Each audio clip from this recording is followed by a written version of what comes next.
I'm going to start with a story. So, it was a Friday night back in 2014. I was around about in the 7th grade. Now, I just got a text from a couple of friends that were going to a lake party or lake hangout with a bunch of other 7th grade girls. Now, me being that 7th grader, I had to come out with my best guns forward. So what I did that night was I had a methodical plan, you see. I put on one of my new tank tops from Kohl's that I got the day before.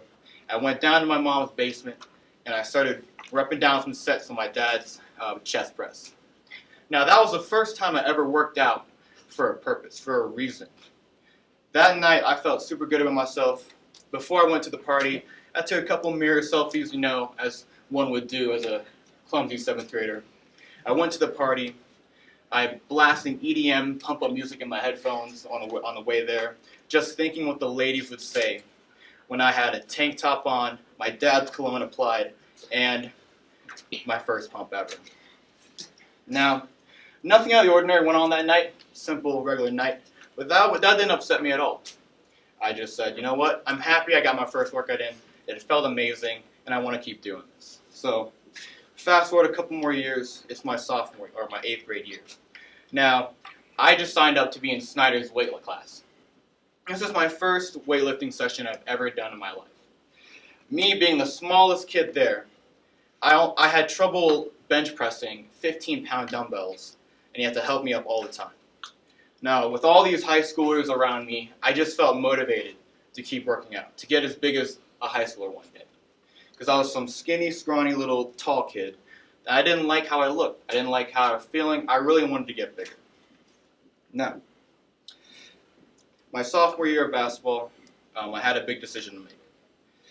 I was doing homework in my room one night, and I didn't get picked for the national club team that I wanted to be on. I was pretty disappointed in myself, and I felt like I failed my parents, my friends, and more importantly, I feel like I failed myself. Now, through that stressful time and anxiety of trying to find a team that would pick me up, I worked out a lot.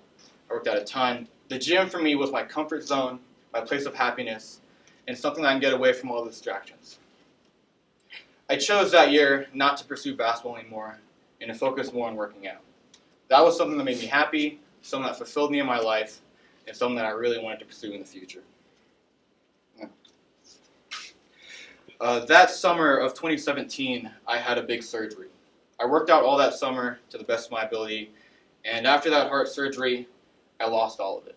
Now, if you guys do not know me, I was born with a hole in my heart. I had a bunch of complications throughout my way. I had a heart murmur, a lot of blood wasn't going to my heart, and it really upset me, you know. Everyone kind of looked down on me a lot of the times that I couldn't perform the way I wanted to, and it made sports and everything really hard. So that summer I had heart surgery. After the surgery, when I went home, I lost about 20 pounds. All the muscle I gained that year basically just fell out of my body, and I was really skinny, I was scrawny. The first 6 weeks, I couldn't even lift up my backpack anymore. I didn't feel like the same person I was that day, and it really didn't motivate me to do anything at all. I was very stressed, I was depressed, I didn't like the way I looked at all. Now, throughout those times, it kind of taught me to grow up mentally and physically. That setback was what I needed to keep going. That through the tough times, I just need to keep getting better and keep growing as a person and as an athlete. Through those tough times, I learned to love the sport of bodybuilding and to keep my mind focused on it. Bodybuilding was a way for me to get out of the tough times and tough places I've been throughout my life. And that's something I really, really deeply want to keep. Now, I'm going to show you guys how I've grown to love the sport of bodybuilding, but the nasty truth behind it. Bodybuilding is a weird sport, huh? I mean, there's a bunch of grown men posing on a stage, flexing their muscles. People wouldn't even call it a sport. When was the last time you guys seen it on a TV channel? ESPN, Sports Center. You guys have not. Probably none. Bodybuilding around the world is growing as a sport. But in America, It's a taboo. It's something that's looked down upon. And I want to change that. In bodybuilding, drugs are everything. Drugs are a winning factor in bodybuilding. You need steroids to win a pro competition. Now, I interviewed a guy called Ryan Prost. He is a natural bodybuilder, meaning he does not take any drugs. He's won several competitions naturally. And this is what he had to say about pro bodybuilding and steroids. The problem is, I do not think of just how big it is you get. It's about how you build every muscle on your body to fit together. If you had to learn how to train your hamstrings or your back, and those parts are lacking, and you tell yourself, well, I just need to bring those parts up with drugs, all you're doing is going to have the same version of the same muscle. So essentially, let me get to my next slide here. Essentially, what he's saying is that if you use steroids before you gain muscle and gain strength, let's say if I use steroids right now, all I'm going to get is a bigger version of the same muscle. Steroids do not make a physique. It does not make you shredded. It does not do any of that. It just makes the muscle bigger of what you have. So, as you can see here in this example, this guy abused steroids. He did not have a good physique. He had a lot of fat around his body. He used steroids. His arm looks like that now. You need to have a good fundamental base before you use steroids. And I'm not saying steroids are good, but they're very real and available in this world. Now, how do steroids work in the body? When you guys work out, you're going to have these muscle fibers. Every time you lift a weight, the muscle fibers slowly break. Now, how to get that repaired is from a protein strand, or a process called protein synthesis. What that does is repair the broken muscle and makes it bigger and stronger. Through time, your muscles will get bigger from protein synthesis. Now, when you have steroids basically, all they do is increase the protein synthesis and slow down the protein breakdown. Meaning, when you take steroids, the breakdown in your muscle strands will cancel out, they won't happen, but the muscle protein synthesis will happen and boost up your muscle as big as it can. That is how steroids work, and I do not suggest you use them, because, again, you need the perfect physique. Now, what I like to put together with the steroids is, you cannot build a house starting with the roof. Steroids is a last option thing. It is not to be used. It is typically a last option because taking steroids before you have a perfect physique is very harmful to your health. It's very detrimental to your health, mental state, and physical state. Steroids can ruin your emotions, make you think certain ways. Just yesterday I saw a video of a bodybuilder who just finished his competition. He literally started bawling after he ate his first bite of cheesecake after 7 weeks of not eating any sugar. Steroids can basically affect your mental state and emotional state like crazy. Now, steroids have been around since the 70s. It's been around since Arnold's days, Mike Katz's days. It's been around for a long time. Now, in today's generation, bodybuilding and steroids have gone a bad rap through marketing scams, financial detriments, and all these other things. Two examples I'd like to take from this is two documentaries. There's a documentary called Pumping Iron and Generation Iron. Although they sound the same, Pumping Iron was a documentary in the 1970s with the bodybuilders of Arnold Schwarzenegger, Mike Katz, Lou Ferrigno, and Franco Colombo, the great Iron Giants. What Pumping Iron did a great job of in documenting this film was they brought back the greatness of bodybuilding. How they have camaraderie, how they're all friendships, and also of how it's all pure and the love of the sport. These bodybuilders did not do bodybuilding for the money. They did it for the sport. Because back then, if you won Mr. Olympia, you only got $500. Today, if you win Mr. Olympia, you get $400,000. This was not for money. This was all for love. What Generation Iron does, which was a film that was created in 2013, was depressing. The lives of these bodybuilders in 2013 were depressing, and it was sad. Because they're going in and out of jail, buying illegal steroids, and they're getting all mad because they weren't winning. They did it for the money. They didn't do it for the sport. It was just super depressing how these guys were living. And it made today's generation think of bodybuilding as super poorly and not coordinated. Now, so steroids can ruin your life in an instant. Just a bunch of side effects of steroids right here are: anabolic steroids are various complications including high risk of heart attack, cardiac arrest, sudden death, behavioral disorders such as aggressiveness, paranoid psychosis,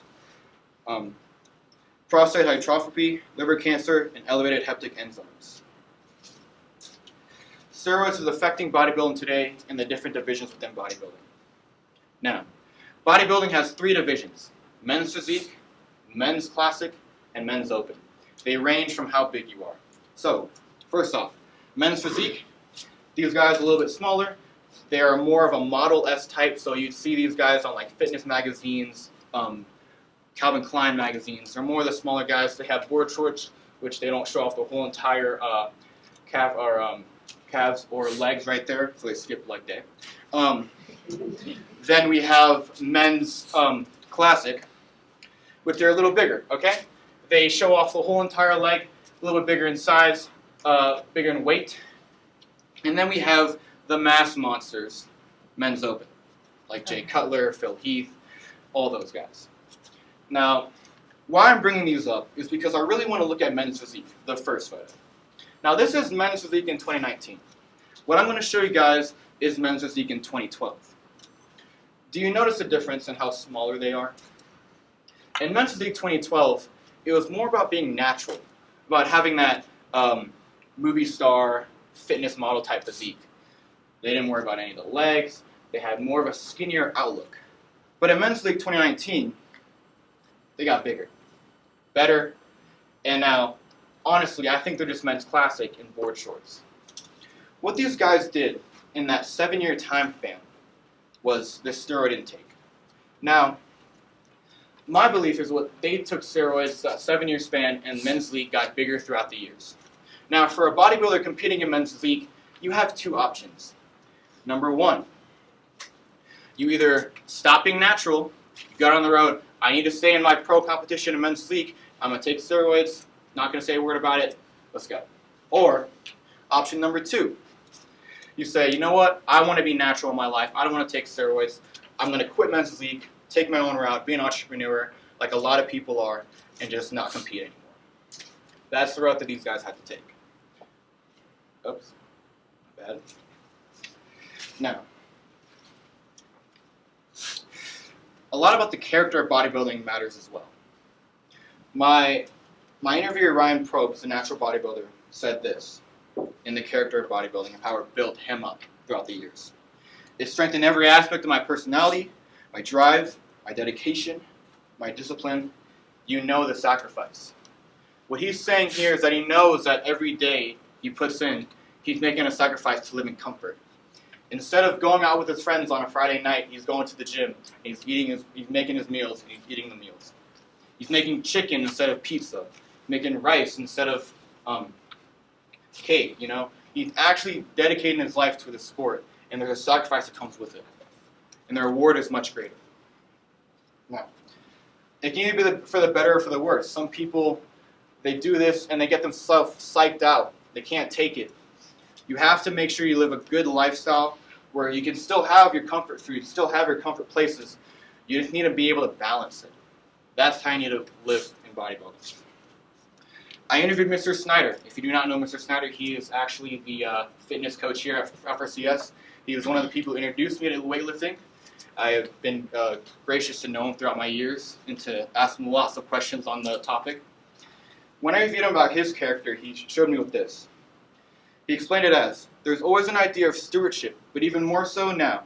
I don't want to be a burden to my daughter when she's 20 and when I'm 60. I still want to be there for her even when she's in her 30s and I'm in my 70s.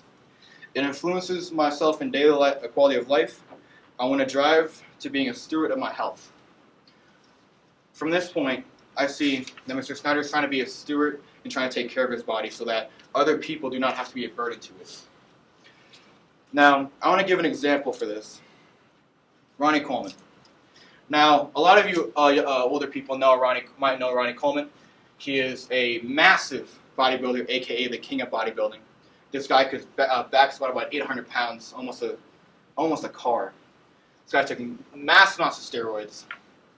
That was then, and this is now. Ronnie Coleman is downing painkillers. And he's living in pain.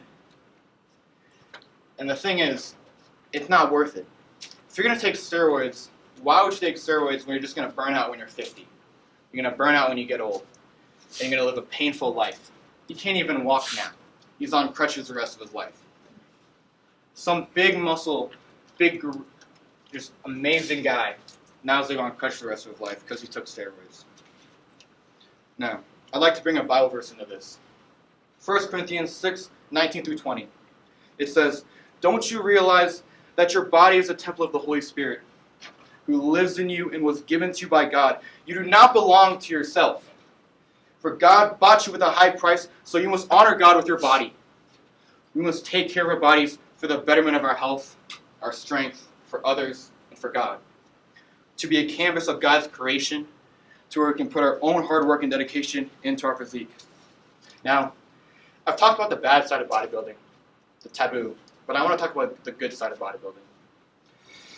Well, bodybuilding is a sport, an art form, a performing art, and a beauty contest. The hard work and dedication bodybuilding has is insane. To go into the gym, work on a certain physique, sculpt your muscles, and make people say wow and be amazing is the best thing about bodybuilding. Even the posing in bodybuilding is amazing. Girls in bodybuilding also do dance routines with their muscles. They make sure that the posing is their own and it's unique to them and their muscles.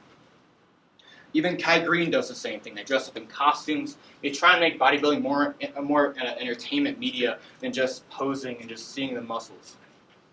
Now, posing also brings out your best features.